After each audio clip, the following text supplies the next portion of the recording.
एक यूनिवर्सिटी के हॉस्टल में एक स्टूडेंट की मौत होती है। ये लड़की नेपाल की थी, 20 साल की उम्र, पढ़ने के लिए आई थी। इंजीनियर बनने का सपना था, सपने को पूरा कर अपने माँ बाप को खुश करना चाहती थी। लेकिन लास्ट संडे को 16 फरवरी हॉस्टल के कमरे में इस लड़की की लाश मिलती है। इस लड़की की मौत के बाद जो कुछ होता है अगले 2-3 दिनों में, उसने एक साथ भारत और नेपाल दोनों जगह इस मुद्दे को इतना उठाया कि नेपाल की पार्लियामेंट तक में इस मामले की गूंज सुनाई दी। यहां तक कि फिर एक राज्य सरकार को भी आगे आना पड़ा। भारत सरकार ने भी इसमें अपनी पहल की और ये हुआ कि जिस तरीके की ये सारी चीज़ें हुई हैं वो शायद ना होती तो बेहतर होता, क्योंकि इससे दो देशों के बीच में एक रिश्ते में खटास आ सकती है। ये कहानी एक ऐसे यूनिवर्सिटी, एक ऐसे कॉलेज की है जहाँ 40,000 से ज़्यादा बच्चे पढ़ते हैं और एक बड़ी तादाद इसमें इंटरनेशनल स्टूडेंट्स की है। लेकिन इस यूनिवर्सिटी के कुछ प्रोफेसर, कुछ स्टाफ, वहाँ के गार्ड, वहाँ के डीन, इन लोगों ने जो बर्ताव किया वो एक टीचर के हिसाब से कहीं से भी लगता नहीं है कि इस तरह का बर्ताव हो सकता था। गुंडों जैसा बर्ताव। और इल्ज़ाम तो ये भी है कि इस यूनिवर्सिटी के अंदर बाहर से गुंडे बुलाए गए और ख़ास तौर पर नेपाली स्टूडेंट्स को निशाना बनाया गया। और अफसोस की बात यह है कि इसी यूनिवर्सिटी ने बाद में नेपाली स्टूडेंट्स को कहा कि आप हॉस्टल खाली करो, उन्हें बस में बिठाया, ठूंसा, जबरन धमका कर और कहा कि आप अपने देश लौट जाओ, अभी यहाँ पढ़ाई की ज़रूरत नहीं है, जबकि एग्ज़ाम होने वाला है। और फिर अगर उन्हें बस में बिठाया भी गया तो सबसे नज़दीकी रेलवे स्टेशन भुवनेश्वर था, वो उड़ीसा की राजधानी, वहाँ भेजते, लेकिन उन्हें तंग करना था, इसलिए उन्हें कटक जैसी दूर जगह पर या पूरी उस तरफ भेज दिया। अब ये बच्चे अचानक हॉस्टल से निकले, दूसरे देश के हैं, उन्हें कुछ समझ में नहीं आ रहा है। और इस दौरान में कुछ तस्वीरें बनी, कुछ वीडियो बने और उसके बाद इनकी कहानी सामने आई। तब यूनिवर्सिटी वालों के हाथ पैर फूले और उन्होंने फिर एक अपोलॉजी जारी की, माफ़ी मांगी। उन्होंने कहा नहीं, आप सारे लौट आओ, आप यहाँ पढ़ो, एग्ज़ाम दो। ये कहानी का एक पार्ट है। दूसरा पार्ट ये है कि इसी यूनिवर्सिटी की जो प्रोफेसर हैं, वो जब ये नेपाली स्टूडेंट्स धरने पर बैठे हैं तो उनमें से एक कहती है कि तुम हो क्या और तुम्हारा देश क्या है।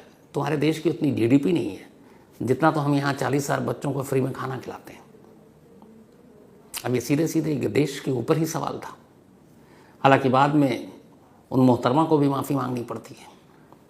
लेकिन ऐसा क्या हुआ? ये कहानी है कीट की, कीट KIIT, Kalinga institute of industrial technology. इत्तेफाक से एक बार मुझे यहाँ जाने का मौका मिला। इसके जो फाउंडर हैं वो उस वक्त शायद राज्यसभा के MP थे, मिस्टर अच्युता सामंत, और उन्होंने ही मुझे इनवाइट किया था। इस यूनिवर्सिटी में एक फंक्शन था, उसमें एक गेस्ट के तौर पर, और तब मैं गया था और यूनिवर्सिटी का एक गेस्ट हाउस है वहाँ पुरी में, वहाँ मैं रुका भी था और इस कैंपस का मैंने पूरा दौरा किया था। बेशुमार बच्चे हैं वहाँ पढ़ते हैं, इनका अपना मेडिकल कॉलेज है, इंजीनियरिंग कॉलेज है, अब तो खैर अच्छी खासी फीस भी लेते हैं। तो 40,000 से ज़्यादा स्टूडेंट्स, और उस वक्त मैंने अपनी आंखों से देखा था वहाँ जाकर। तो एक पूरा जो कीट है, इसके अंदर समझिए कि इनकी अपनी हुकूमत चलती है। यहाँ के जो लोकल पुलिस स्टेशन है, वहाँ से लेके जो एडमिनिस्ट्रेशन है, सवाल ही नहीं है कि कोई मुंह भी खोल सके। और उस वक्त तो उड़ीसा में वो उस पार्टी की सरकार थी जिस पार्टी के साथ मिस्टर सामंत जुड़े हुए थे। तो एक गॉड फादर फिगर है इस कीट या कलिंगा है, जो यूनिवर्सिटी है उसके को फाउंडर है, बल्कि फाउंडर है। और वहीं ये सब कुछ हुआ है। क्या हुआ जिसने भारत से लेकर नेपाल तक इस खबर को गरमा दिया है? तो ये कहानी तो नेपाल की प्रकृति की है, लेकिन एक पाकिस्तान में चाइल्ड किलर था, Pakistani child killer, Zainab Ansari murder case. तो पाकिस्तान का ये चाइल्ड किलर और ज़ैनब अंसारी मर्डर केस, ये पूरी कहानी कुकू FM के ऑडियो लर्निंग प्लेटफॉर्म पर मौजूद है, वहाँ इसे आप सुन सकते हैं। लेकिन याद रहे, वक्त तेज़ी से निकल रहा है और एक बार जब फ्री ट्रायल स्लॉट्स ख़त्म हो जाएंगे तो फिर ये मौका हाथ से निकल जाएगा। तो इस औसम मौके को मिस मत करें, अभी अपने फ्री ट्रायल लें और क्राइम की बेस्ट स्टोरीज सुनना शुरू करें। After 14 days the subscription plan will be activated. कहानी की शुरुआत होती है संडे को, लास्ट 16 फरवरी। 16 फरवरी को इस Kalinga institute of industrial technology में कैंपस में एक इनका कॉलेज फेस्ट चल रहा था। फेस्टिवल जो होता है एनुअल हर कॉलेज का होता है।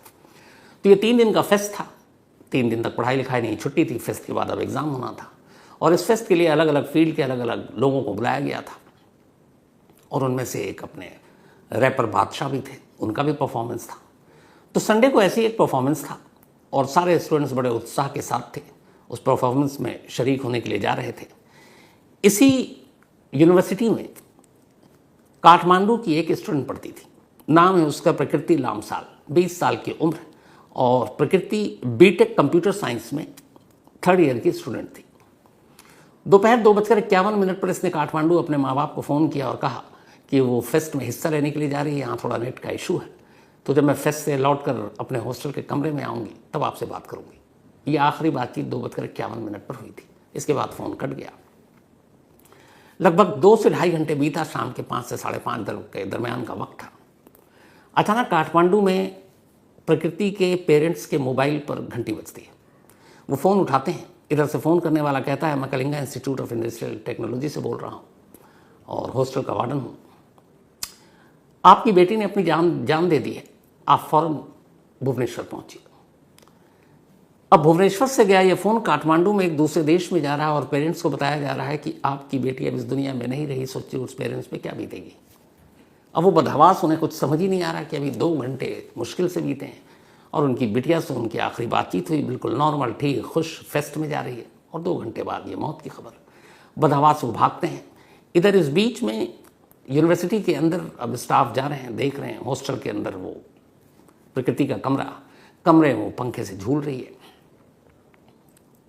इसके बाद उतारा जाता है, तब तक प्रकृति की मौत हो चुकी थी। डॉक्टर देखते हैं, चेक करते हैं, डिक्लेयर कर देते हैं।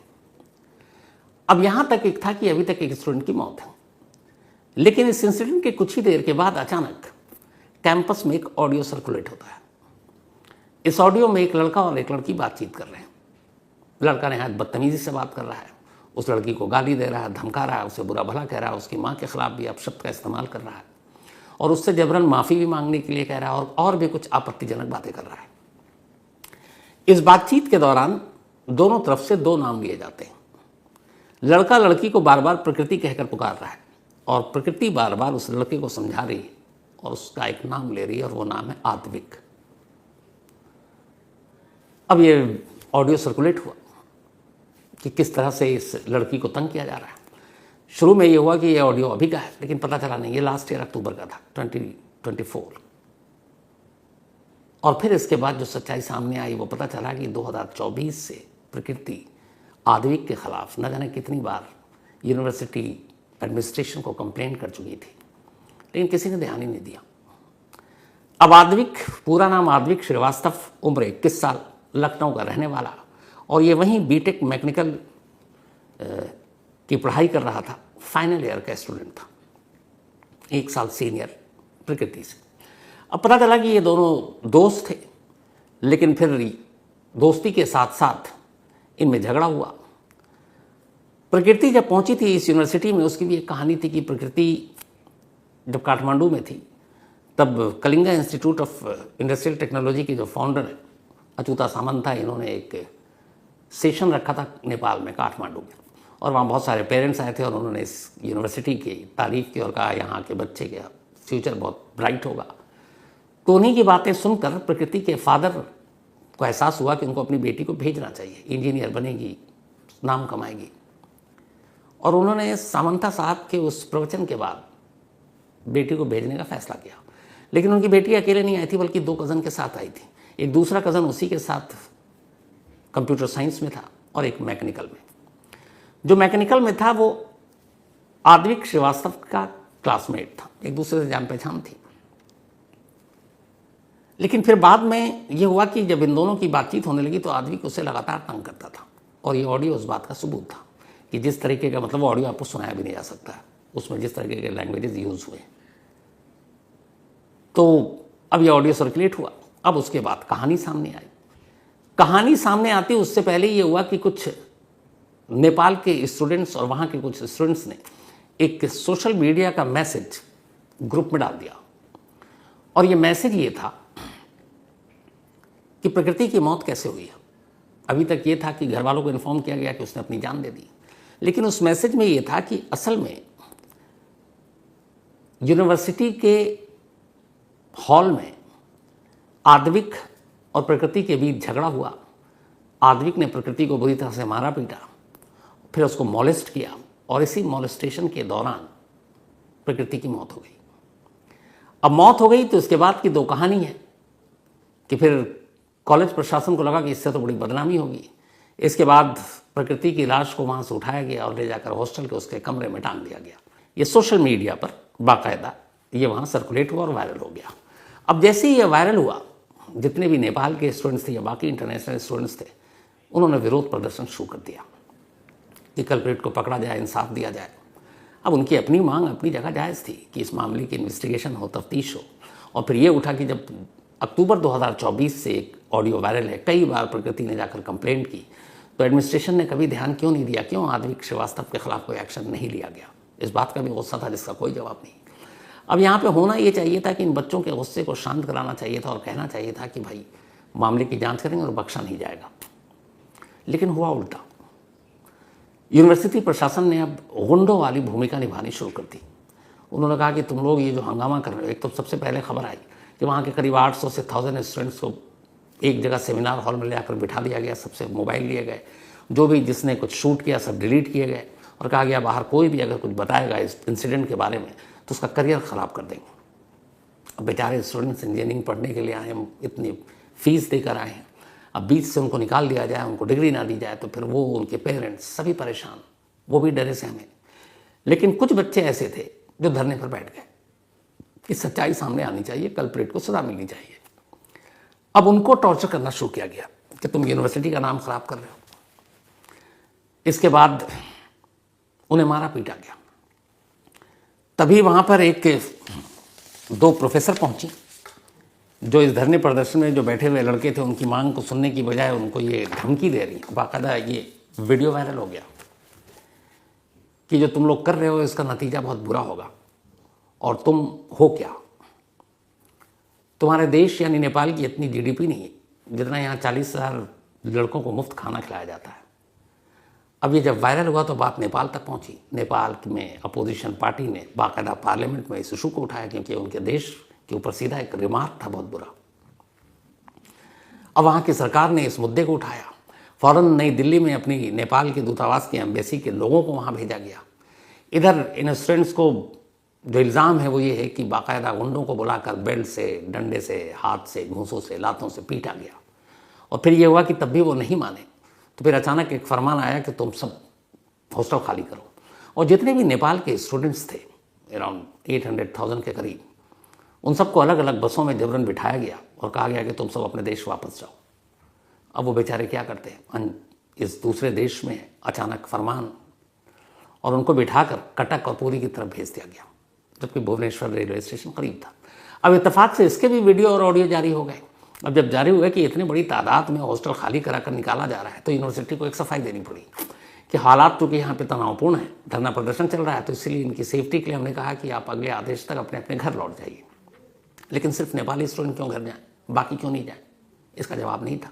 लेकिन जब ये तस्वीरें आई रेलवे स्टेशन पर बेचारे स्टूडेंट्स नेपाल के भटक रहे हैं, परेशान हाल हैं, तो फिर अखबारों में खबर छपी, सोशल मीडिया पर आई, मीडिया में आई, तो अब फिर यूनिवर्सिटी वालों की हालत ख़राब हुई।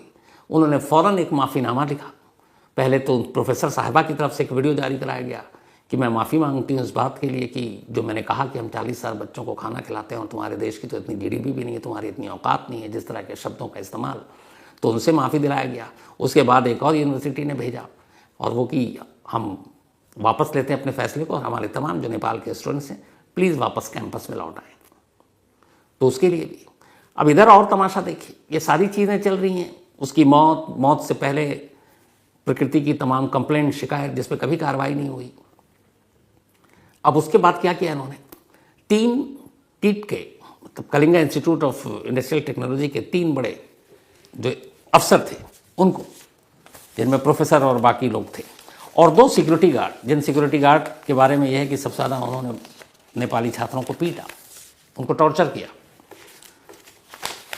उन सब के खिलाफ एक्शन लिया और पुलिस से कहा कि आप चलिए ठीक है जांच कीजिए। पुलिस ने जांच की और पुलिस ने उन 5 को अरेस्ट कर लिया। इधर मेन अब आद्विक श्रीवास्तव के खिलाफ गुस्सा था। आद्विक कैंपस छोड़कर भाग चुका था ओडिशा पुलिस ने पता किया, पता चला कि वो उसने एक टिकट बुक करा रखी है फ्लाइट की, इंडिगो की, और वो कोलकाता जा रहा है भुवनेश्वर से, पर इत्तेफाक से वो फ्लाइट कैंसिल हो गई थी। पुलिस की टीम वक्त पर एयरपोर्ट पहुंची, आदित्य श्रीवास्तव को गिरफ्तार कर लिया। गिरफ्तार करने के बाद उसके खिलाफ अबेटमेंट ऑफ सुसाइड यानी कि खुदकुशी के लिए उकसाने का मुकदमा दर्ज कर लिया, उससे पूछताछ की। उधर 5 और स्टाफ को गिरफ्तार किया गया। लेकिन मजाक देखिए, जो इस यूनिवर्सिटी के 5 स्टाफ को गिरफ्तार किया गया, 2 गार्ड और 3 अफसर, प्रोफेसर टाइप, मुश्किल से 3 घंटे के अंदर अंदर गिरफ्तारी की खबर हर तरफ दे दी गई कि भाई पुलिस ने अपना काम कर लिया, गिरफ्तार कर लिया। अराउंड 6 बजे के आसपास गिरफ्तार किया और रात 9:30 बजे के आसपास सब बेल आउट भी हो गए, सबको जमानत मिल गई सिवाय आदमी के। तो ये कैसी गिरफ्तारी और कैसा एक्शन था, कोई बताने को तैयार नहीं। अब इस पूरे मामले में जो 2 और 3 तरह के ऑडियो और वीडियो हैं, उस पर यूनिवर्सिटी प्रशासन खामोश है, फिलहाल पुलिस भी खामोश है। और वो ये कि अगर स्टूडेंट्स का ये दावा सही है कि प्रकृति का मर्डर हुआ है, आदित्य श्रीवास्तव ने उसको मॉलेस्ट करने की संडे को फेस्ट के दौरान, जब सारे बच्चों का ध्यान उधर फंक्शन में था, अकेला पाकर उसने उसको मॉलेस्ट करने की कोशिश की, उसने विरोध किया, उसने उसे मार डाला। और बाद में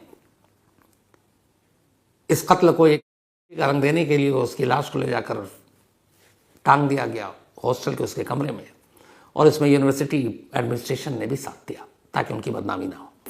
अब अगर इस बात में सच्चाई है तो इसकी जांच होनी चाहिए, लेकिन यूनिवर्सिटी इससे पल्ला झाड़ रहा है, हालांकि पुलिस जांच कर रही है।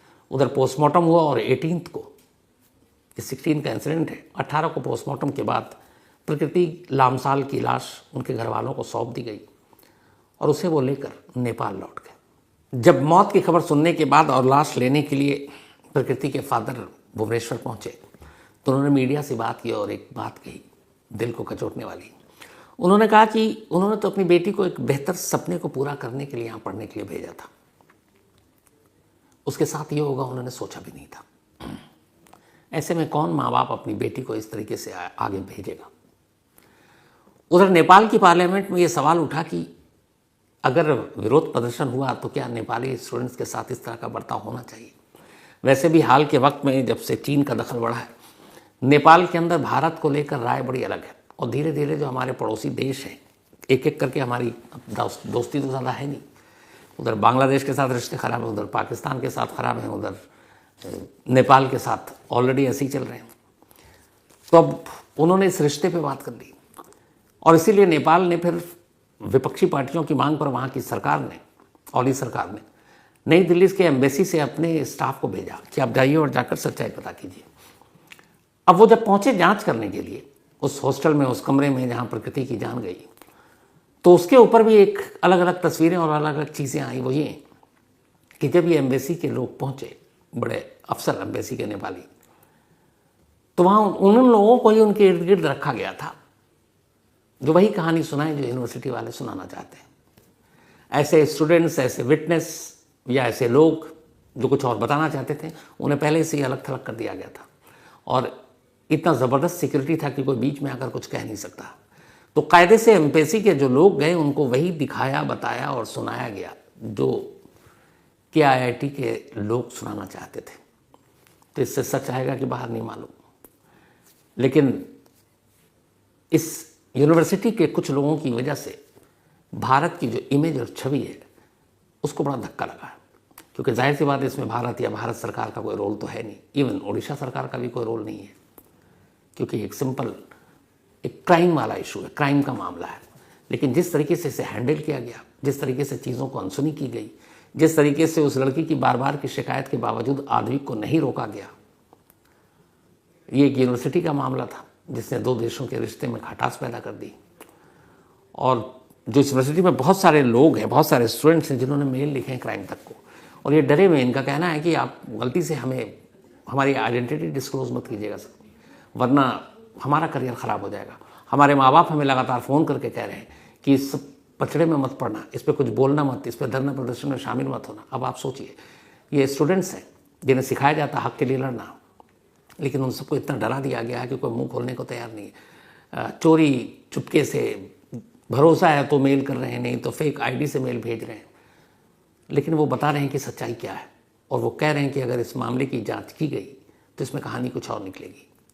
और इस के IIT पर इससे पहले भी इसके अंदर कैंपस के अंदर बहुत सारी ऐसी चीज़ें हुई, लेकिन इसे हमेशा दबा दिया गया, और उसकी वजह है पावर। ये पूरा जो चलाते हैं जो लोग, वो बड़े ताकतवर हैं, और वहाँ की प्रशासन, वहाँ की पुलिस, किसी की हिम्मत नहीं है इनके खिलाफ जाने की। और ये तो जीता जागता सबूत है कि जो यूनिवर्सिटी के स्टाफ भी नहीं है, बाहर से गुंडों को बुलाकर बेचारे नेपाली स्टूडेंट्स को जिस तरह से बाहर किया गया, उन्हें जबरन देश भेजने की कोशिश की गई, और कई तो लौट भी गए, कुछ थे जो बचे तो लौट आए। अब कुछ जो चले गए, पता नहीं उनके पेरेंट्स उनको भेजेंगे कि नहीं भेजेंगे। लेकिन एक देश के नाते, एक भारत देश के नाते, एक भारतीय होने के नाते हम सभी को भी ये शर्मिंदगी है कि हमारे पड़ोसी देश के बच्चे यहाँ हैं, और उनके साथ अगर हमारा ये सलूक होगा। और नेपाल सरकार ने ये कहा कि अगर ऐसा होगा या ऐसा हुआ तो आइंदा तो हम अपने बच्चों को भारत पढ़ने के लिए NOC ही नहीं देंगे। वहाँ के PM का ये स्टेटमेंट है। तो चंद लोगों की घटिया हरकत की वजह से जब देश की छवि खराब होती है तो बहुत अफसोस होता है। उम्मीद यही है कि प्रकृति की मौत का पूरा सच सामने आए, इसकी सही ढंग से जांच हो, और जो भी वहाँ 40,000 में से अराउंड 2,000 इंटरनेशनल स्टूडेंट्स पढ़ते हैं कलिंगा में, तो उनमें से भी बहुत सारे देश के लोग उस धरने में शामिल थे, सिर्फ नेपाल के स्टूडेंट नहीं थे, बट बहुत सारे इंडियंस शामिल थे उस धरने में, नेपाल के, क्योंकि एक साथ पढ़ते हैं। इस उम्र में, जिस उम्र में ये लोग हैं, 20, 21, 19 साल, ये सारी चीज़ें, रिलीजन, कास्ट, देश, सबसे ऊपर होता है कि ये लोग हक की लड़ाई लड़ते हैं, एक दूसरे का सहयोग करते हैं, सपोर्ट करते हैं, दोस्ती होती है। तो वो लोग भी बैठे हैं, तो उनकी आवाज़ को बिना दबाए हुए इंसाफ हो, यही उम्मीद है। और सबसे अफसोस तो इस बात का होता है कि जो लेडी प्रोफेसर थी, मतलब आप लोग सोशल मीडिया पे देखिए, सुनकर ही मतलब शर्म आती है कि कितनी पढ़ी लिखी लेडी इस तरीके से अपने बच्चों के, स्टूडेंट्स तो बच्चे ही होते हैं, और वो उसको कैसे कह सकती है कि हम 40,000 लोगों को डेली मुफ्त खाना खिलाते हैं और तुम्हारे औकात तो इतनी GDP की भी नहीं है, कैसे कह सकती है। और बाद में जब माफ़ी मांगती है तो उस माफ़ीनामे को भी सुनिए सोशल मीडिया पर हर जगह, ऐसा लगता है कि जैसे बस किसी ने कनपट्टी पे कुछ लगा रखा और बस वही बोलना है, कोई भाव नहीं, कुछ नहीं, कोई गिल्टी फील नहीं है। ऐसे पढ़े लिखे लोगों के जब मन में ऐसी चीज़ें अपने ही स्टूडेंट्स के लिए आती है ना, ये और भी ख़तरनाक चीज़ है। तो बेहद अफसोस है प्रकृति की मौत को लेकर, और उम्मीद यही है कि इस मामले में कम से कम उड़ीसा पुलिस